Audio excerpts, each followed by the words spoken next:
Once, Trung was nothing more than a hired hand, paid by Tuna's former mother-in-law to sabotage her life. He didn't ask questions, didn't care about the reasons. It was just a job. But fate has a strange way of intervening. Tuna wasn't born into comfort. Her life was a constant battle, one filled with hardship, loneliness, and quiet resilience.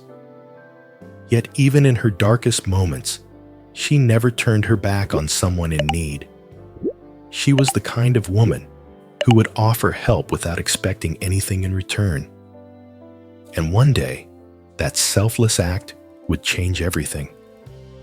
It was a rainy afternoon, the kind that makes the streets feel even lonelier.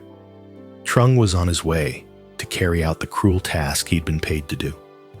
But life had other plans. Out of nowhere, his motorbike lost control, and he crashed hard on a desolate road. No one was around. No cars. No people. No hope. Just pain, and the fear that he might not make it out. And then she appeared. Tuna, exhausted and worn from wandering the streets with nowhere to go, saw Trung lying on the ground. She didn't know who he was. She didn't ask why he was there. She just acted. Despite being completely broke, despite having no roof over her head or food in her belly, she found the strength to help him. She flagged down a passing vehicle, rode with him to the hospital, and stayed until she was sure he would survive. That moment changed Trung forever. As he lay in the hospital bed, replaying what had just happened, a deep sense of shame began to settle in. How could he go through with hurting someone who would go so far out of her way to save a complete stranger?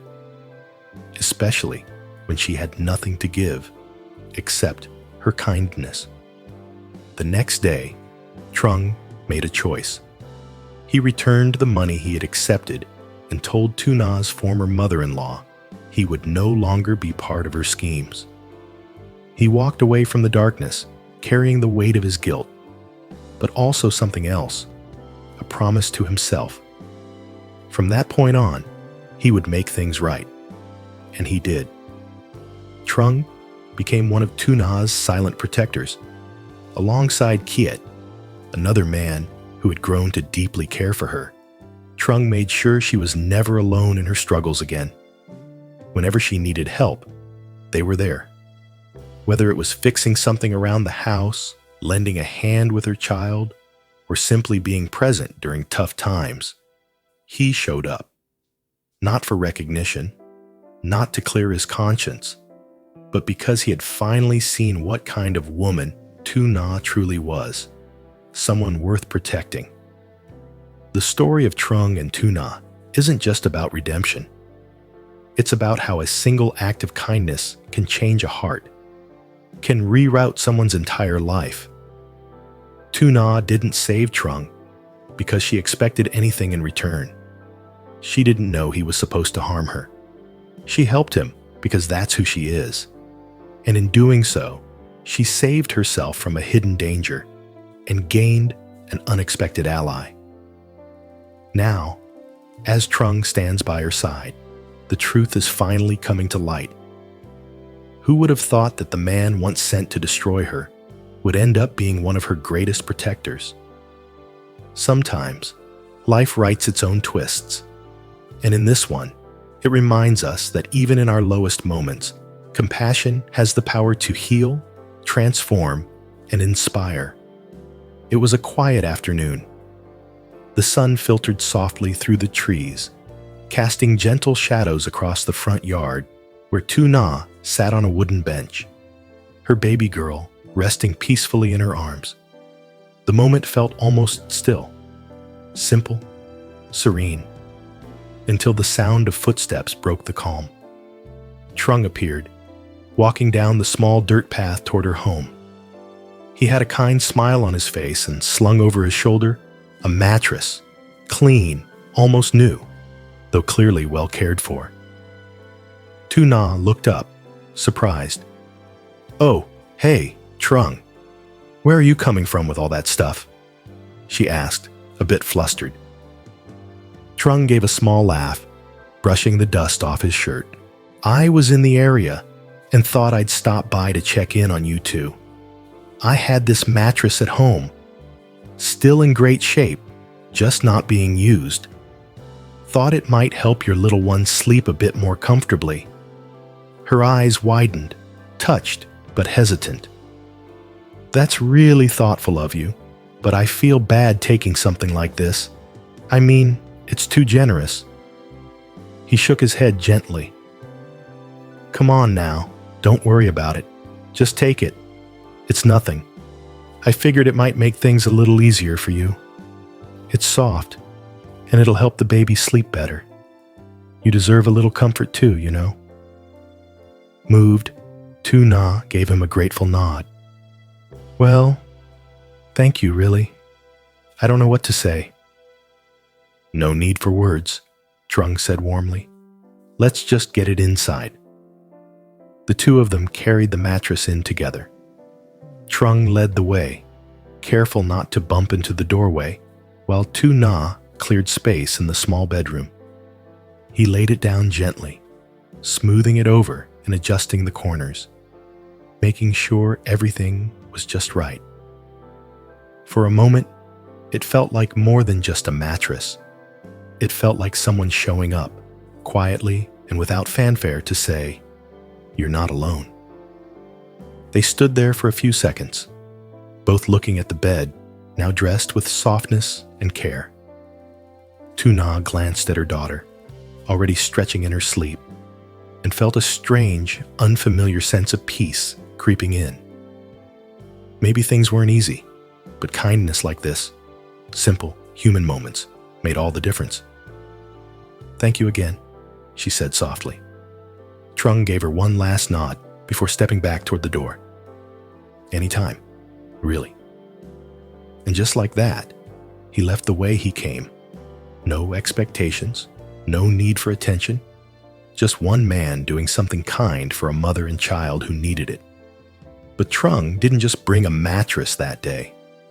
As Tuna stood there still processing his kind gesture, Trung reached into the back of his small truck and pulled out a brand new electric fan, a couple of energy-saving light bulbs, and a few other household essentials. Simple things, but exactly the kind of things she had quietly gone without for far too long. He handed them to her casually, like it was no big deal. But to her, it meant the world. I figured you could use these, he said with a smile as he passed her the fan. With the summer heat kicking in, at least this will help you and the baby sleep a little cooler at night. Tuna was stunned. Her eyes began to well up, not because the gifts were extravagant, they weren't, but because someone had thought of her. Someone had noticed. And there's more, Trung continued. I know you've been having trouble getting the baby's paperwork done. So I talked to someone I trust. He works at the local office.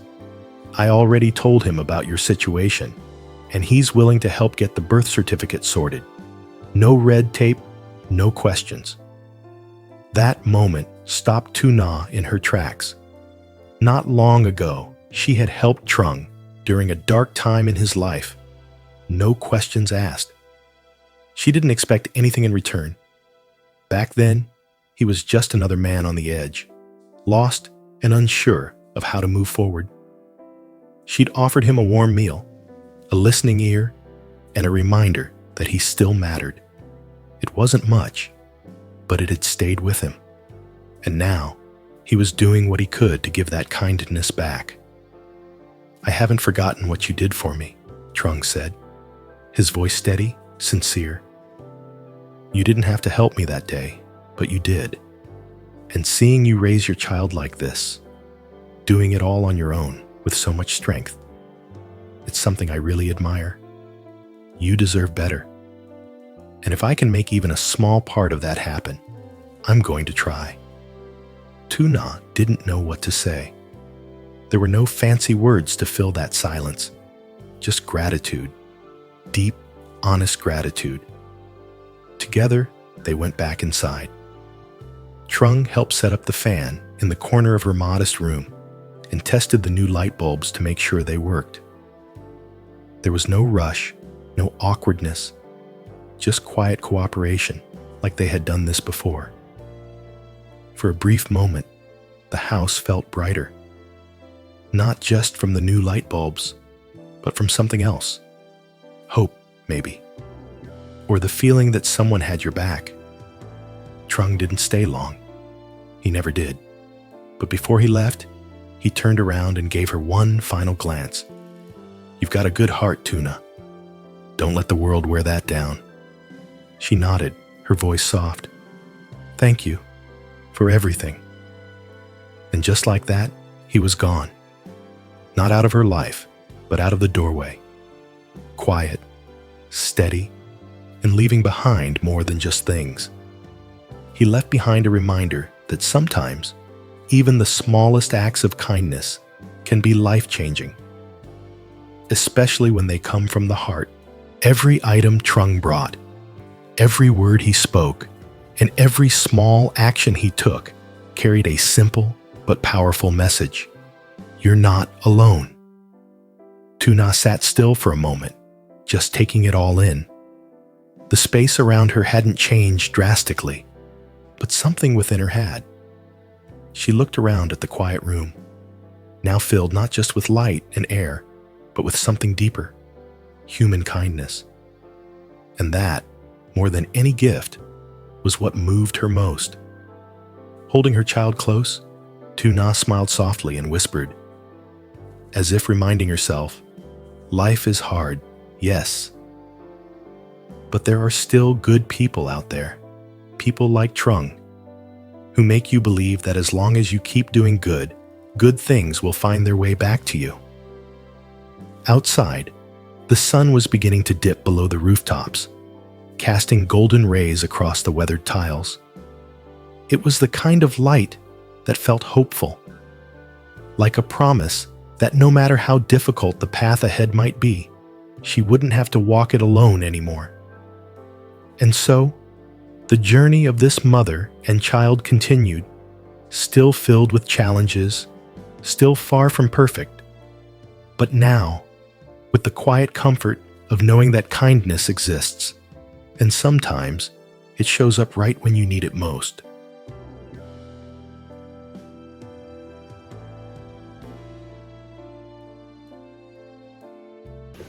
Về phía Kiệt, những gì vừa xảy ra như một cú đánh mạnh vào trái tim anh. Nỗi đau len lỏi từng nhịp thở, đè nặng lên tâm trí. Anh cố gắng tỏ ra bình tĩnh, cố gắng giữ mình không gục ngã, nhưng trong lòng mọi thứ gần như sụp đổ hoàn toàn. Anh chưa kịp mở lời, chưa kịp nói ra tình cảm thì đã cất giấu bấy lâu. Trước tỏ lời yêu thì hiện thực thật vũ phàng ập đến. Chính sự im lặng ấy, sự chậm trễ ấy đã trở thành một nỗi dày vò không lười, khiến anh rơi rứt sôi môi. Để không bị cảm xúc cuốn trôi, anh buộc bản thân phải lựa chọn im lặng và chấp nhận, để mọi thứ thuận theo tự nhiên. Nhưng im lặng không đồng nghĩa với bình yên, và thế là anh lao mình vào công việc. Ở vị trí mới lẽ ra việc cần phải giám sát, điều phối, không cần trực tiếp nhúng tay vào các công việc nặng nhọc. Nhưng hôm nay anh chọn làm. Anh sẽ thay áo cùng công nhân từ sáng đến tối. Không hiểu một chút nào anh làm không phải vì trách nhiệm, mà cần vì một điều nó mạnh để lấp đi khoảng trống trong lòng. Đủ bận rộn để không còn thời gian nghĩ đến nỗi đau dòng xé trong tim. Chỉ có công việc, những tiếng cưa, tiếng gỗ va vào nhau, mồ hôi giống tới trên trán mới tạm giúp anh nguôi ngoai giữa những thanh gỗ và lớp bụi mịn thiệt cố tìm cho mình